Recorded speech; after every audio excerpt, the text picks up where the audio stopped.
Ang pag-aresto kay dating Pangulong Duterte, isang pagsusuri.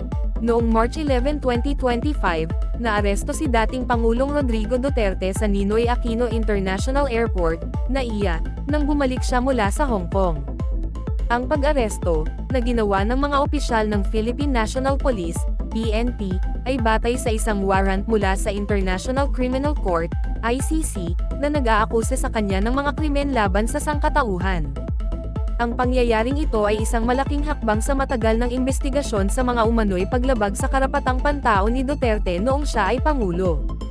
Nagtataas ito ng mahalagang tanong, paano natin masisiguro ang pananagutan ng mga nasa posisyon ng kapangyarihan para sa mga ginawa nilang pagkakamali? Ang ICC, na nakabase sa The Hague, Netherlands, ay isang internasyonal na hukuman na tumitingin sa mga malulubhang krimen tulad ng pagpatay sa lahi, mga krimen sa digmaan, at mga krimen laban sa sangkatauhan. Ang ICC ang mga pambansang hukuman ay hindi kaya o ayaw magsagawa ng paglilitis. Ang paglalabas ng warrant ng ICC para sa pag-aresto kay Duterte ay nagpapakita ng pag-aalala ng mundo sa mga umano'y paglabag sa karapatang pantao na naganap noong kampanya laban sa droga ng kanyang administrasyon. Libo-libong tao ang namatay sa panahon na iyon. Ang pag-aresto kay Duterte ay bunga ng patuloy na investigasyon ng ICC sa mga umano'y krimen laban sa sangkatauhan na ginawa niya noong siya ay Pangulo mula June 2016 hanggang June 2022. Sinasabi na mayroong sistematikong pagpatay, extrajudicial executions, at pagpapahirap sa panahon ng digmaan laban sa droga. Ang pagkilos ng ICC ay isang mahalagang sandali sa paghahanap ng katarungan para sa mga taong nasaktan. Nagkaroon ng matinding debate sa Pilipinas tungkol sa pag-aresto. Ang mga taga-suporta ni Duterte ay nagsasabi na ang pagkilos ng ICC ay paglabag sa soberanya ng Pilipinas at isang pagtatangka na sirain ang ating sistema ng hustisya.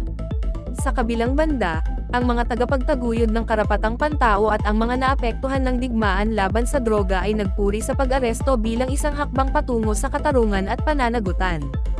Ang pag-aresto kay Duterte ay isang malinaw na paalala ng kontrobersyal na pamana ng kanyang pagkapangulo. Bagamat popular ang kampanya laban sa droga noong panahong iyon, marami ang nagsasabing ito ay hindi tama at nagdulot ng malaking pinsala. Ang pag-imbestiga ng ICC at ang pag-aresto kay Duterte ay nagpapakita na mahalaga ang pagsunod sa batas at ang pagprotekta sa karapatang pantao ng bawat tao sa buong mundo. Ang pangyayaring ito ay nagtataas din ng tanong, ano ang papel ng batas internasyonal sa paghahanap ng katarungan sa isang mundo kung saan madalas na nagkakasalungatan ang mga interes ng iba't ibang bansa. Habang ang mga taga-suporta ni Duterte ay nagsasabi na ang ICC ay nakikialam sa mga desisyon ng Pilipinas, ang mundo ay may karapatan na tiyakin na ang mga gumawa ng malulubhang krimen ay mapapanagot sa kanilang mga ginawa. Ang pag-aresto kay Duterte ay isang mahalagang sandali sa paghahanap ng katarungan at pananagutan sa Pilipinas.